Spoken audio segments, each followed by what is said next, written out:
अज तो शहीदी जोड़ मेल का आगाज हो रहा है। शहीदी जोड़ मेल दे विच वड्डी गिणती च संगत पहुंच रही है।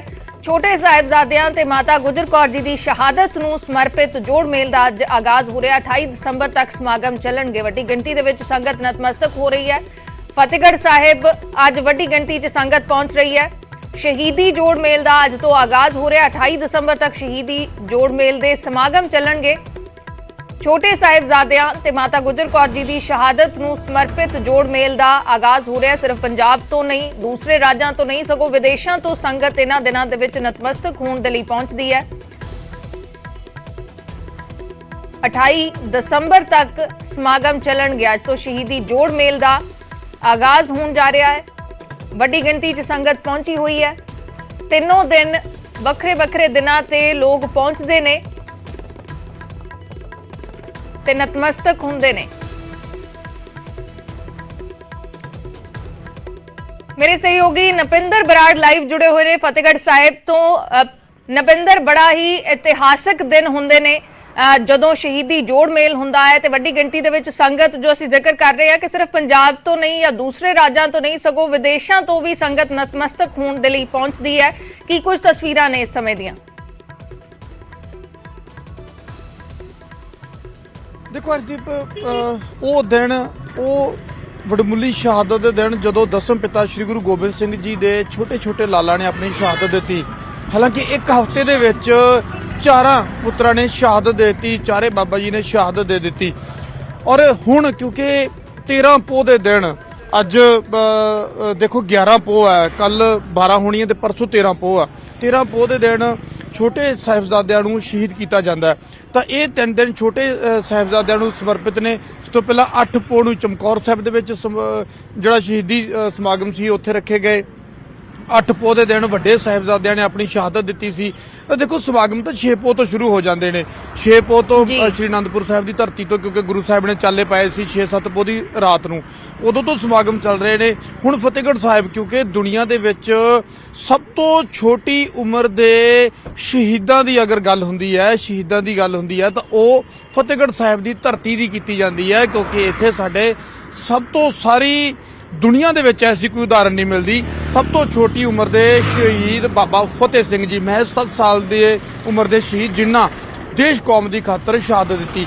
देखो उन्होंने नतमस्तक होने लिए इत्थे संगत पहुंच रही लगातार। असीं रस्ते दे विच है ये, तो रस्ते दे विच किस तरह संगत पहुंचती है वो तुहानूं दिखा रहे हैं। देखो सवेर का टाइम है, धुंध गहरी पै रही है, पर लोग अपने परिवारां समेत, अपने बच्चों समेत उत्थे उस पवित्र धरती नूं सजदा करने लई पहुंचदे ने, नतमस्तक होने लई पहुंचदे ने। पर गुरु की संगत नूं उत्थे पहुंचण दे विच रस्ते 'च कोई दिक्कत ना आवे, कोई मुश्किल ना आवे। बेशक साहिबजादियां ने लख दिक्कतां झल्लियां, लख मुश्किलां झल्लियां, लख तसीहे झल्ले ते शहादत दी, पर गुरु दे सिख चाहुंदे ने कि संगत नूं कोई दिक्कत ना आवे। क्योंकि गुरु चाहुंदा है कि संगत नूं दिक्कत ना आवे। तो रस्ते विच लंगरां दा प्रबंध किया गया, लंगर सजाए गए ने, लंगर लाए गए ने, ताकि उत्थे जाण वाली संगत है जिहड़ी वो इत्थे लंगर छक सके। बेशक साडे साहिबजादे भुखण भाणे रहे। महज बाबा मोती राम मेहरा जी, अमर शहीद बाबा मोती राम मेहरा जी, उन्होंने गुरु लाला नूं ते माता गुजर कौर नूं दुध पिला के सेवा की सी।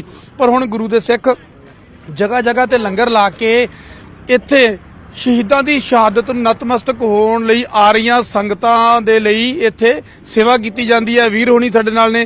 वीर जी, कदों तो चल रहा तुहाडा लंगर इत्थे गुरु साहब की सेवा दे विच? कल तो चल रही। अच्छा, किन्नी संगत आउंदी है? क्योंकि भाई जी तुसीं आ जाओ अगे, वीर थोड़ा संगत है तां किन्ना किस तरह का माहौल तुसीं देखदे हो? संगत है जिहड़ी किस पद्धर ते उत्साह दे नाल आ रही है? संगत दे विच किस तरह का शरधा भाव तुसीं देखदे हैं? क्योंकि असीं देखदे हैं कि संगत बड़ी इमोशनल भी नज़र आउंदी है। ये दिन ऐसे ने ये, क्योंकि पहलां शायद कई बार संगतां उस लहजे नाल देख लैंदियां सी, स्पीकर चलदे सी, पर हुण जिवें जिवें कहंदे आ कि सोझी परमात्मा बख्शदा, वाहिगुरू सोझी बख्शदा, तो सोझी आ जांदी है। वैरागमई शब्द चलदे ने, लोग बड़े वैराग दे विच डुੱਬੇ उत्थे जांदे नज़र आउंदे ने, शरधा भेंट करदे नज़र आउंदे ने। वाहिगुरू जी का खालसा, वाहिगुरू जी की फतेह। साडे लंगर चलदे ਨੂੰ 10 साल हो गए जी। ठीक है जी। संगतां नूं ਇਹ ਬੇਨਤੀ ਹੈ जी, जो भी लंगर छकण वालियां संगत है जी, मोटरसाइकिल ਸਕੂਟਰ ਸਾਈਡ ਕਰਕੇ ਲਾਉਣ ਜੀ। एक्सीडेंट का बहुत घट खतरा ਹੁੰਦਾ जी। भाई जी किवें देखते हो, ਤੁਹਾਨੂੰ लगता है कि टाइम टू टाइम लोग जागरूक हो रहे हैं और ਇਸ ਜਾਗਰੂਕਤਾ ਤੋਂ ਬਾਅਦ ਸਾਹਿਬਜ਼ਾਦਿਆਂ ਦੇ ਗੁਰੂ ਸਾਹਿਬ ਦੇ ਉਹਨਾਂ ਦਿਖਾਏ ਮਾਰਗ ਤੇ ਵੀ ਚੱਲਣ ਦੀ ਲੋੜ ਹੈ। ਕਿਤੇ ਨਾ ਕਿਤੇ ਅਸੀਂ ਮੈਂ ਹੀ ਖੁਦ ਨੂੰ ਲਵਾਂਗਾ, ਅਸੀਂ ਦੁਨਿਆਵੀ ਲੋਕ ਆ, ਭਟਕੇ ਹੋਏ ਆ। ਲੱਗਦਾ ਹੈ ਕਿ ਸੰਗਤ ਉਸ ਪਾਸੇ ਵੱਲ ਜਾ ਰਹੀ ਹੈ ਤੇ ਹੋਰ ਵੀ ਲੋੜ ਆ ਉਪਰਾਲੇ ਕਰਨ ਦੀ। ਬਹੁਤ ਸੰਗਤ ਆ ਰਹੀ ਹੈ ਜੀ, ਸਵੇਰ ਤੋਂ ਸੰਗਤ ਸ਼ੁਰੂ ਹੋ ਜਾਂਦੀ ਹੈ 2 ਵਜੇ ਤੋਂ ਜੀ। ਬਹੁਤ ਸ਼ਰਧਾ ਹੈ ਲੋਕਾਂ ਦੇ ਵਿੱਚ ਜੀ। ਤਾਂ ਬਹੁਤ ਸ਼ਰਧਾ ਹੈ ਲੋਕਾਂ ਦੇ ਵਿੱਚ, ਕਹਿੰਦੇ ਨੇ ਕਿ 2 ਵਜੇ ਤੋਂ ਸਵੇਰ ਤੋਂ। ਤਾਂ ਇਹ ਦੇਖੋ ਸ਼ਰਧਾ ਭਾਵ ਹੈ, ਵਰਨਾ ਰਜਾਈ ਦੇ ਵਿੱਚੋਂ ਜੈਸੀ ਠੰਡ ਹੈ ਨਿਕਲ ਨੂੰ ਜੀ ਨਹੀਂ ਕਰਦਾ। ਪਰ ਉਹਨਾਂ ਸਾਹਿਬਜ਼ਾਦੇ ਸਾਡੇ ਬਾਬਾ ਜੀ, ਬਾਬਾ ਫਤਿਹ ਸਿੰਘ ਜੀ, ਦੁਨੀਆ ਦੇ ਵਿੱਚ ਸਭ ਤੋਂ ਛੋਟੀ ਉਮਰ ਦੇ ਸ਼ਹੀਦ, ਇੱਕ ਵਾਰ ਉਹਨਾਂ ਨੂੰ ਯਾਦ ਕਰਕੇ ਵੇਖਿਓ। ਬਾਬਾ ਜ਼ੋਰਾਵਰ ਸਿੰਘ ਨੂੰ ਯਾਦ ਕਰਕੇ ਵੇਖਿਓ। ਪਿਤਾ ਗੁਰੂ ਦਸਮ ਪਿਤਾ ਦੀ ਕੁਰਬਾਨੀ ਨੂੰ ਯਾਦ ਕਰਕੇ ਵੇਖੋ, ਜਿਹਨੇ ਹੱਥੀਂ ਪੁੱਤਾਂ ਨੂੰ ਤਿਆਰ ਕਰਕੇ ਤੋਰਤਾ ਮੈਦਾਨੇ ਜੰਗ ਦੇ ਵਿੱਚ, ਜਿੱਥੇ ਪਤਾ ਸੀ ਸ਼ਹਾਦਤ ਹੋਣੀ ਹੈ। ਇੱਕ ਪਾਸੇ 10 ਲੱਖ ਦੀ ਫੌਜ ਤੇ ਦੂਜੇ ਪਾਸੇ ਮਹਿਜ਼ 40 ਸਿੰਘ ਹੋਣ, ਤੇ ਉੱਥੇ ਗੁਰੂ ਪਿਤਾ ਦਸਮ ਪਿਤਾ ਵੱਡੇ ਸਾਹਿਬਜ਼ਾਦਿਆਂ ਨੂੰ ਕਲਗੀ ਲਗਾ ਕੇ ਮੈਦਾਨੇ ਜੰਗ ਦੇ ਵਿੱਚ ਭੇਜ ਦੇਣ। ਤਾਂ ਸੰਗਤ ਜੀ, ਉਹ ਗੁਰੂ ਆਮ ਨਹੀਂ ਹੁੰਦਾ, ਉਹ ਸਾਹਿਬਜ਼ਾਦੇ ਆਮ ਨਹੀਂ ਹੁੰਦੇ, ਉਹ ਸਿੰਘ ਸਧਾਰਨ ਨਹੀਂ ਹੁੰਦੇ, ਜਿਹੜੇ ਲੜਨ ਦੇ ਨਾਲ ਸ਼ਹਾਦਤ ਯਕੀਨੀ ਮੰਨ ਕੇ ਮੈਦਾਨੇ ਜੰਗ ਦੇ ਵਿੱਚ ਜਾਣ। ਤਾਂ ਇਹਨਾਂ ਸ਼ਹਾਦਤਾਂ ਨੂੰ ਆਮ ਨਹੀਂ ਦੇਖਿਆ ਜਾ ਸਕਦਾ। ਇਹਨਾਂ ਸ਼ਹਾਦਤਾਂ ਨੂੰ ਸਿਜਦਾ ਕਰਨ ਦੇ ਲਈ ਸੰਗਤਾਂ ਪਹੁੰਚਦੀਆਂ ਨੇ, ਚਾਹੇ ਉਹ ਕਿਸੇ ਧਰਮ ਨਾਲ ਜੁੜੇ ਲੋਕ ਹੋਣ, ਚਾਹੇ ਕਿਸੇ ਵੀ ਧਰਮ ਨਾਲ। ਅਸੀਂ ਦੇਖਦੇ ਹਾਂ ਕਿ ਕਿਉਂਕਿ ਅਸੀਂ ਪਿਛਲੇ ਕਈ ਸਾਲਾਂ ਤੋਂ ਪ੍ਰਮਾਤਮਾ ਨੇ ਮਿਹਰ ਕੀਤੀ ਹੈ, ਵਾਹਿਗੁਰੂ ਦੀ ਬਖਸ਼ਿਸ਼ ਹੋਈ ਹੈ, ਕਈ ਸਾਲਾਂ ਤੋਂ ਇੱਥੇ ਦਰਸ਼ਨ ਕਰਨ ਦਾ, ਸੇਵਾ ਕਰਨ ਦਾ ਸੁਭਾਗ ਪ੍ਰਾਪਤ ਹੋਇਆ। ਤਾਂ ਕੋਸ਼ਿਸ਼ ਉਹੀ ਰਹਿੰਦੀ ਹੈ ਕਿ ਜਿਹੜੀ ਚੀਜ਼ ਦਾ ਹਰ ਵਾਰ, ਕਿਉਂਕਿ ਦੇਖੋ ਬੰਦਾ ਸਮਾਂ ਲੱਗਦਾ ਸਮਝਣ ਤੇ ਸਿੱਖਣ ਤੇ, ਤਾਂ ਜਦੋਂ ਪ੍ਰਮਾਤਮਾ ਜਿੰਨੀ ਕੁ ਬਖਸ਼ਿਸ਼ ਕਰ ਰਿਹਾ ਉਨੀ ਕੁ ਕੋਸ਼ਿਸ਼ ਨਿਊਜ਼ 18 ਦੇ ਵੱਲੋਂ ਇਹੀ ਕੋਸ਼ਿਸ਼ ਹੈ ਕਿ ਪ੍ਰਮਾਤਮਾ ਮਿਹਰ ਕਰੇ ਔਰ ਸੰਗਤ, ਜਿਹੜੀ ਸੰਗਤ ਇੱਥੇ ਨਹੀਂ ਪਹੁੰਚ ਸਕੀ, ਉਹਨਾਂ ਨੂੰ ਇਹਨਾਂ ਪਵਿੱਤਰ ਸਥਾਨਾਂ ਦੇ ਦਰਸ਼ਨ ਕਰਵਾ ਸਕੀਏ। ਕਿ ਸੰਗਤ ਜੀ ਯਾਦ ਰੱਖਿਓ, ਇਹ ਕੁਰਬਾਨੀਆਂ ਐਵੇਂ ਨਹੀਂ ਹੋ ਗਈਆਂ, ਇਹ ਕੁਰਬਾਨੀਆਂ ਐਵੇਂ ਨਹੀਂ ਕੀਤੀਆਂ ਜਾਂਦੀਆਂ। ਤੇ ਅਸੀਂ ਜੇ ਅੱਜ ਅਸੀਂ ਲੋਕ ਆਜ਼ਾਦ ਫਿਜ਼ਾ ਦੇ ਵਿੱਚ ਆ, ਖੁਦ ਨੂੰ ਆਜ਼ਾਦ ਮੰਨਦੇ ਆ, ਤਾਂ ਉਹ ਸਾਡੇ ਸਾਰੀ ਦੁਨੀਆ ਦੇ ਵਿੱਚ ਸਭ ਤੋਂ ਛੋਟੀ ਉਮਰ ਦੇ ਸ਼ਹੀਦ ਬਾਬਾ ਫਤਿਹ ਸਿੰਘ ਹੋਰਾਂ ਦੀਆਂ ਕੁਰਬਾਨੀਆਂ ਦੇਸ਼ ਕੌਮ ਦੀ ਖਾਤਰ, ਤਾਂ ਕਿਤੇ ਜਾ ਕੇ ਅਸੀਂ ਅੱਜ ਜੋ ਕੁਝ ਅਸੀਂ ਹੈਗੇ ਆ। ਵਰਨਾ ਅਸੀਂ ਹੁਣ ਮੁਗਲਾਂ ਦੇ ਇੱਥੇ ਮੁਗਲ ਸ਼ਾਸਕ, ਜ਼ਾਲਮ ਮੁਗਲ ਸ਼ਾਸਕ ਦੇ ਸ਼ਾਇਦ ਗੁਲਾਮ ਹੁੰਦੇ। ਹਾਲਾਂਕਿ ਗੁਰੂ ਸਾਹਿਬ ਦੀ ਲੜਾਈ ਕਿਸੇ ਇੱਕ ਧਰਮ ਦੇ ਖਿਲਾਫ ਨਹੀਂ ਸੀ। ਉਸ ਵੇਲੇ ਇਹ ਵੀ ਗੱਲ ਵਰਦੀ, ਮੈਂ 1 ਮਿੰਟ 'ਚ ਗੱਲ ਪੂਰੀ ਕਰਾਂਗਾ, ਇਹ ਵੀ ਗੱਲ ਧਿਆਨ ਦੇਣ ਯੋਗ ਹੈ, ਕਿੰਨੇ ਮੁਸਲਮਾਨ ਸੇਵਕ ਸੀ ਗੁਰੂ ਸਾਹਿਬ ਦੇ। ਨਿਹੰਗ ਖਾਨ ਚੌਧਰੀ, ਜਿੱਥੇ ਕੋਟਲਾ ਨਿਹੰਗ ਖਾਨ ਚੌਧਰੀ ਗੁਰੂ ਸਾਹਿਬ ਦਾ ਸੇਵਕ ਸੀ। ਜਦੋਂ ਗੁਰੂ ਸਾਹਿਬ ਸਰਸਾ ਤੋਂ ਆਉਂਦੇ ਨੇ ਤਾਂ ਉਹਦੇ ਕੋਲ ਜਾਂਦੇ ਨੇ। ਤੁਸੀਂ ਹੋਰ ਕਿੰਨੇ ਨੇਕਾਂ ਤੁਹਾਨੂੰ ਨਵਾਬ ਬਾਬਾ ਮਿਲੇ ਕੋਟਲਾ, ਧੰਨ ਬਾਬਾ ਨਵਾਬ ਮਿਲੇ ਕੋਟਲੇ ਵਾਲਾ। ਤਾਂ ਇਹ ਬੜੀਆਂ, ਦੇਖੋ ਧਰਮ ਕਿਸੇ ਧਰਮ ਜਾਤ ਦੇ ਖਿਲਾਫ ਨਹੀਂ, ਗੁਰੂ ਸਾਹਿਬ ਨੇ ਜ਼ੁਲਮ ਦੇ ਖਿਲਾਫ, ਤਾਂ ਉਹ ਜ਼ਾਲਮ ਸ਼ਾਸਕ ਦੇ ਖਿਲਾਫ ਜਿਹੜੀ ਆਵਾਜ਼ ਚੁੱਕੀ, ਤਾਂ ਉਹਦੀ ਬਦੌਲਤ, ਗੁਰੂ ਸਾਹਿਬ ਦੇ ਉਸ ਕੁਰਬਾਨੀ ਦੀ ਬਦੌਲਤ ਅੱਜ ਜੋ ਕੁਝ ਅਸੀਂ ਮੌਜੂਦ ਹੈ, ਜੋ ਕੁਝ ਇੱਥੇ ਅਸੀਂ ਮਾਣ ਰਹੇ ਹਾਂ, ਇਹ ਉਸ ਗੁਰੂ ਦੀ ਬਦੌਲਤ। ਜੀ